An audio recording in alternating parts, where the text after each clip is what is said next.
Will the expansion of the Port of Wilmington really bring in 5,000 jobs as promised? We'll talk to the head of the Maritime Exchange. This is the Delaware Way. Welcome to the Delaware Way. I'm Larry Menti. A busy and popular transit center, bus stop in Wilmington is no more, but there are some people who would like to see it return, including Newcastle County Councilman Robert Weiner. Sir, thank you so much. I appreciate you being here today. Pleasure, Larry. We're talking about Rodney Square. Yes. And there were several buses that would stop at Rodney Square. They want to end that.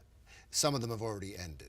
You want to bring them back. What are the chances of that? The chances are slim. The governor, our transportation organization, DelDOT, and DART, the bus transportation companies, have all reached the opinion that it congests a very important public pedestrian center.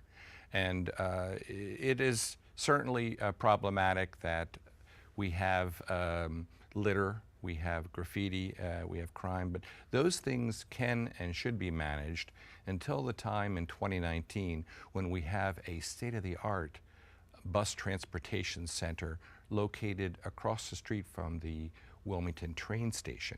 But until that time, to disperse those who are economically and physically challenged to a mass array of alternate locations will be confusing and actually hurts us economically, because we're judged not only by how we treat those on every part of the economic rung, but these are our worker bees. These are the people that need to get to our jobs and that necessarily can't afford to drive. We interviewed a gentleman here a little while ago from the NAACP who was also concerned about this for the same issues that you are concerned about it.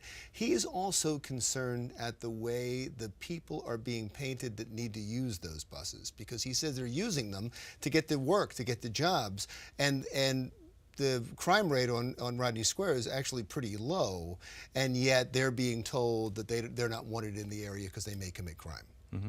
Do you have the same concern? There is a perception, but if you take a look at statistics, since the Wilmington Police Department has reinstituted its on-the-beat patrol at Rodney Square, not only the crime rate is low, but the perception of crime is low.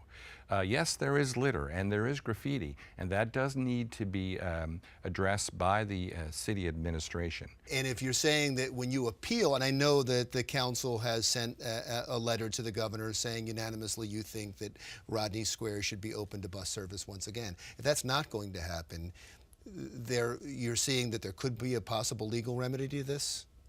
That would be up to others.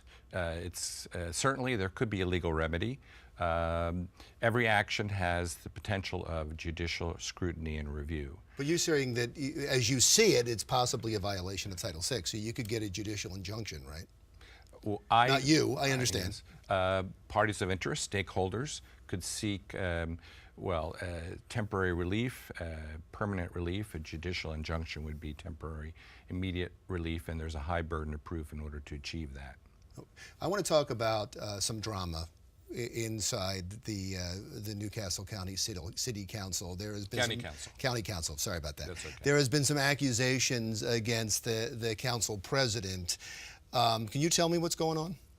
Well, it was supposed to be an issue which was not discussed because we have to protect the interests of the council president, the public fisc or the treasury, as well as the aide who was allegedly the target of abuse by the council president. So the accusation is the council president, Karen Hartley Nagel, abused someone that was under her in her office, right? That is correct. And it's just an allegation at this point? It's an allegation which has been the subject of a study by independent experts hired by county council as per procedure and as per law. And it was determined that there was sufficient evidence to implement a recommendation that not only all of county government undergo sensitivity training, but that the council president undergo specific sensitivity training, which she's declined. Should she step down?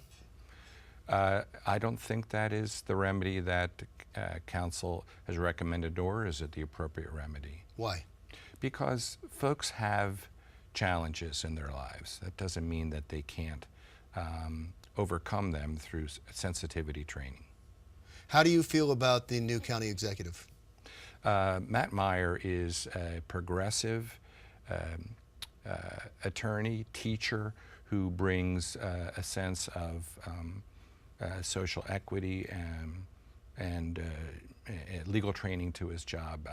I may be biased because I as well am an attorney, but I've found him to be a pleasure to work with and interested in the betterment of our county, but also understands the tasks that are needed to get there. He came in promising more fiscal responsibility, Yes. and you've had this deficit. You still have a deficit. Do you see improvements, or was that a false promise? I see improvements because our workforce has gotten tighter. I see the budgets have been additionally squeezed. I see he's not seeking a tax increase. So it is still a challenging economic time. We would love our partner to state to provide us some alternatives in terms of our financing. For example, we don't have the right to have a hotel room tax.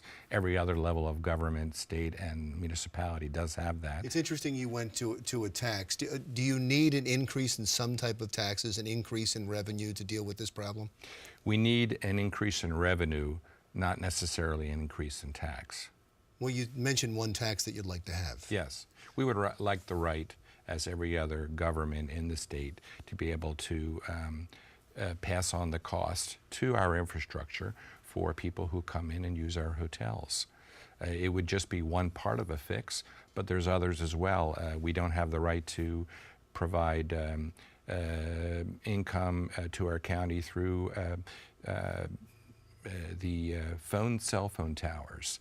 But other levels of government do have that. So we'd like a level playing field. Our income is subject to ups and downs because it's tied to... And how do we fix that? I mean, you mentioned a couple of things. How do you fix that? That has to happen at the state level? It has to happen because we are a creature of state government. We have local home rule, and our charter is limited by the power which the state gives us. Wonderful. Sir, you've been a pleasure. Thank you so Larry. much. I really appreciate you coming Sure. in. Newcastle County Councilman Robert Weiner. When we come back, we want to talk with someone who ran for mayor and is now hoping to recruit you. Maria Cabrera, next on the Delaware Way.